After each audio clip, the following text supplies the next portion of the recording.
We're just hours away from week 6 fantasy football, guys, and we've got to complete our rankings for the week. So you know what time it is, and it's time for one of my favorite videos to do all week, every single week. We're getting into the top 12 defense rankings for week 6 fantasy football, guys. And at the end of every defense ranking video, I give you my favorite bonus defense pickup for the next week if you have the roster space or a deep enough bench to add another defense for the next week in preparation, guys. And some of you may know that I am one of the only fantasy football YouTubers out there who covers defense on a week-to-week basis in fantasy football. So please go down there and drop a like on this video and subscribe to the channel to show your support for the channel.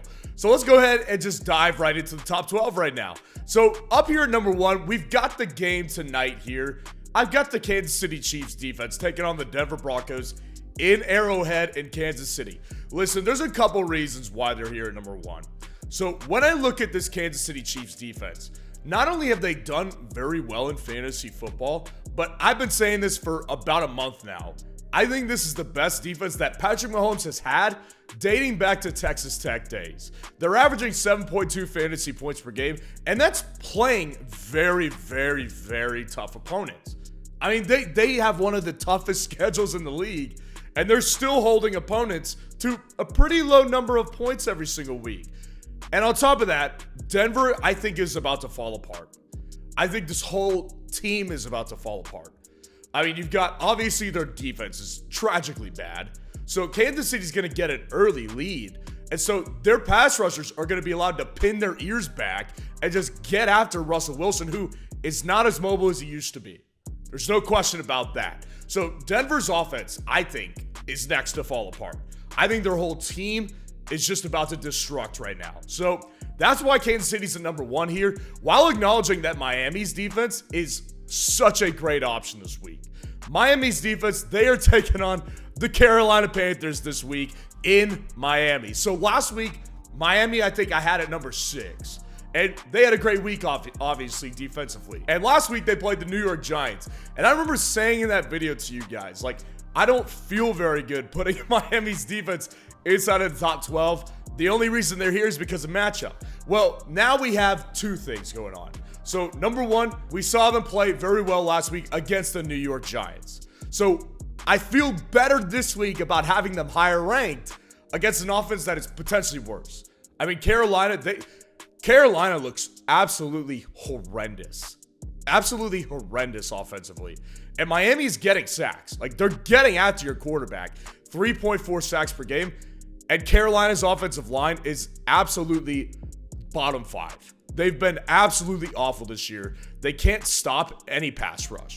No pass rush at all. So I feel very good about having Miami's defense right here. Vic Fangio is going to get after the rookie quarterback and Bryce Young.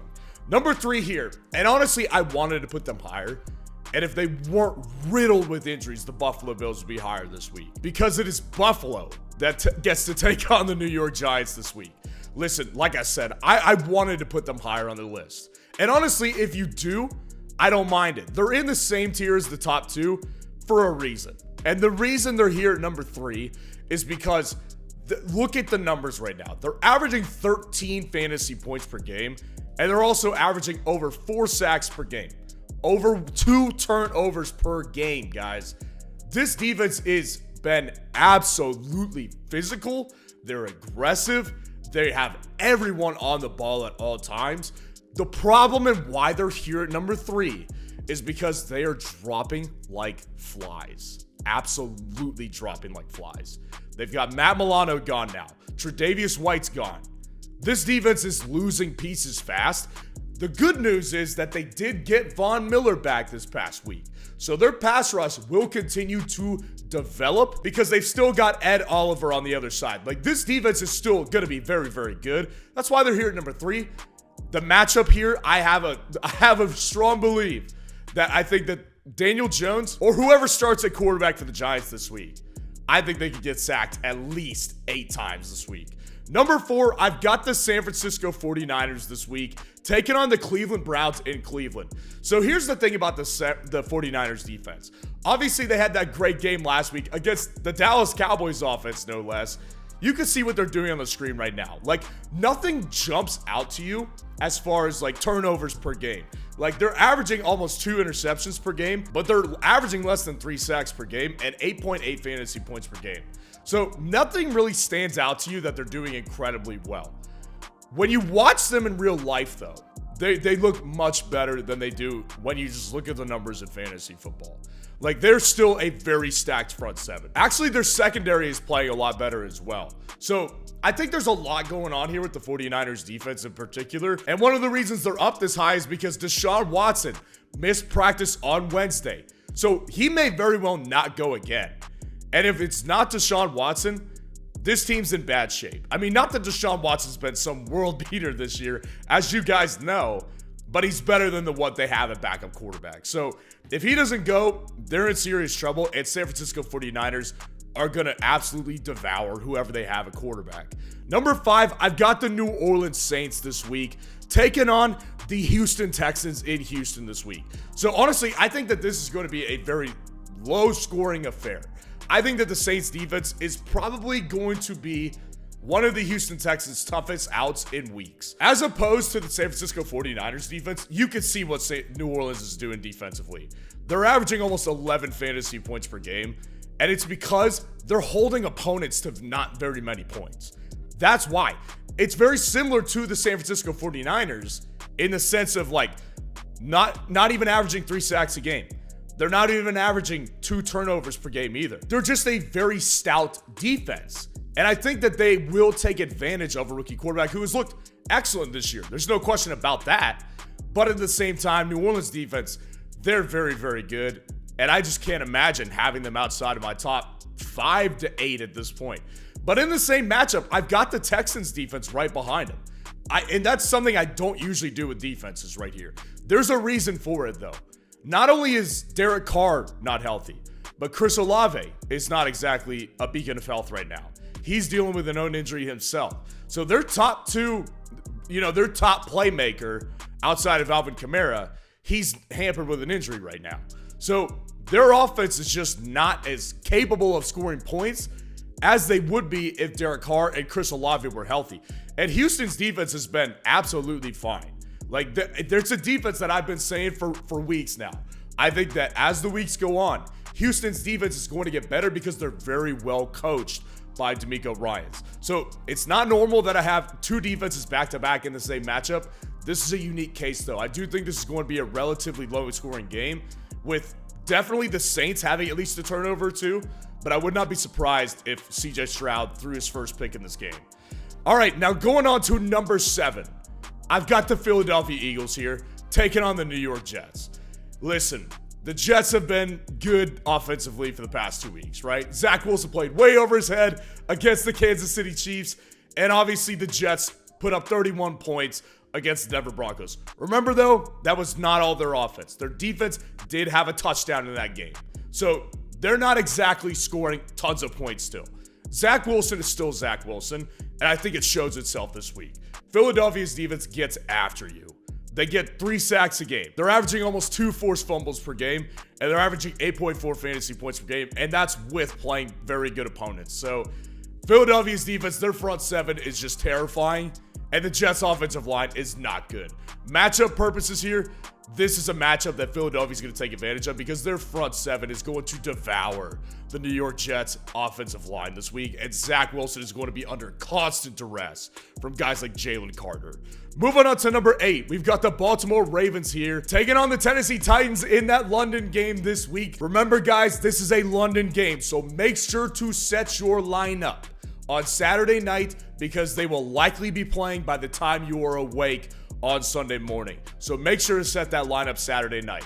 I think that Baltimore's defense is just, first of all, they're very good. Like, we've discussed them for weeks now. They're averaging almost 4 sacks per game. They're averaging almost a pick a game. They're averaging 8.8 fantasy points per game. They've got pieces that are doing very well. Michael Pierce up front, that dude is huge, and he's able to push the center around still. And he's getting older too. You've got 2 stud linebackers this year. You've got Patrick Queen, and you've got Roquan Smith. You've got Marlon Humphrey coming off a bad game. I think he wants to rebound. Kyle Hamilton's still doing well in that secondary as well. So, to me, Baltimore's defense is just, they're too good to not have in the top 12 at this point. And Tennessee's offense is just not very good. So I feel very comfortable having Baltimore here at number 8. Number 9, you have no idea how bad this feels. I've got the Las Vegas Raiders defense, and the only reason they are on this list, the only reason, is because they're taking on the New England Patriots at home. I don't even want to highlight the Vegas Raiders defense much because, listen, I like one guy on this defense basically, and it's Max Crosby. Max Crosby is a legit force to be reckoned with. He's just a stud human being. And I think that, honestly, to get away from their defense, the New England Patriots defense, like, their offense is just falling apart. Like, their team is falling apart. It's similar to the Broncos, except it's actually worse because the Broncos at least can put up points. New England has put up a grand total of 3 points the last 2 weeks. Unbelievable. Mac Jones looks absolutely tragic right now. Ramondre Stevenson, I think he has a better week this week, but he's been bad. They don't have receivers, and then their defense at the same time, they're falling apart too because they've got major injuries on that side of the ball. It's bad, and that's why a defense as bad as the Vegas Raiders defense, averaging less than 2 fantasy points per game, is here at number 9. That's the only reason. Proceed with caution here, but I will definitely take the shot here in a lot of circumstances. Number 10, Jacksonville Jaguars defense this week, taking on the Indianapolis Colts. So there's a big reason it's on here, and I find it interesting talking with people this week about Gardner Minshew versus Anthony Richardson. Listen, this offense's upside is just not as high with Gardner Minshew. And it's kind of interesting to talk about, right? Like, Michael Pittman, the week with Gardner Minshew this season, he wasn't good in fantasy football. But that aside, like, Jacksonville's defense has been really good in fantasy football. 8 fantasy points per game, about 2 sacks per game, averaging over 2 turnovers per game as well. So I think that they can create some turnover situations here for their defense against Gardner Minshew, who is dealing with, obviously, getting Jonathan Taylor back, which will help. But I don't think that they're going to be able to keep up with the Jacksonville Jaguars. Jacksonville's offense is hitting their stride, and that's going to put Indianapolis in a situation where they're going to have to trust Gardner Minshew and start airing the ball down the field. I think that spells disaster and at least a couple turnovers this week. Number 11, I've got Detroit's defense this week taking on the Tampa Bay Buccaneers. Honestly, the reason that Detroit's defense is on here is because they're top tier. Detroit's defense is a bunch of studs, man. I mean, not only are they averaging about 2 turnovers per game, but they're also averaging 8.4 fantasy points because they're not letting their opponents score that many points. Detroit is a real team this year. 100%. And Tampa Bay coming off the bye, like, that's not ideal for sure, as well as they've been playing, actually. But I think Detroit is just simply in that upper tier of NFC teams. You've got the Eagles. You've got the 49ers in the same tier. And then I think a tier below that is Detroit. So I just have a lot of faith in Detroit at this point. Number 12, rounded it out. Again, I don't feel great about this one either. I've got the Atlanta Falcons defense, though, taking on the Washington Commanders. Again, this is matchup right here. This is all about matchup. Atlanta's defense has been not very good this year. They're averaging barely 1 sack per game. They're not even averaging a turnover per game. 4 fantasy points per game. It's bad. Like, it's just not a good defense right now. But Washington has, I mean, they might be about to fall apart too. Like, there's a couple teams I have circled that just might fall apart. I got New England up top. I've got Denver up there with them. And I've got the Washington Commanders as well. Probably a tier below them. Washington, to me, they're a mess right now. They lost to a team that hadn't won in like a full calendar year last week. I think Washington's definitely going to struggle this week, and I think Atlanta's defense could take advantage of a top 12 position. And as promised, my bonus defensive ad of the week for Week 7 fantasy football. I feel very good about this one, finally. I've got the Buccaneers defense this week. The Buccaneers next week will be taking on the Atlanta Falcons. And the Bucs defense has been absolutely excellent in fantasy football this year.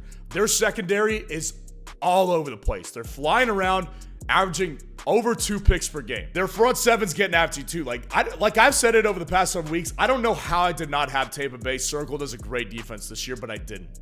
They're a great defense right now. they're very similar to what they were with Tom Brady. They're very good defensively. So to me, this is a matchup against Atlanta here. I think Tampa Bay is going to push them around. I think they'll get pushed around in week 7, and I love Tampa Bay's defense in week 7. So let me know what you think of the defensive rankings in the comments below, and what questions you need answered before week 6 fantasy football. And if you want to see the top 12 tight end rankings for week 6 fantasy football, click on this video right here.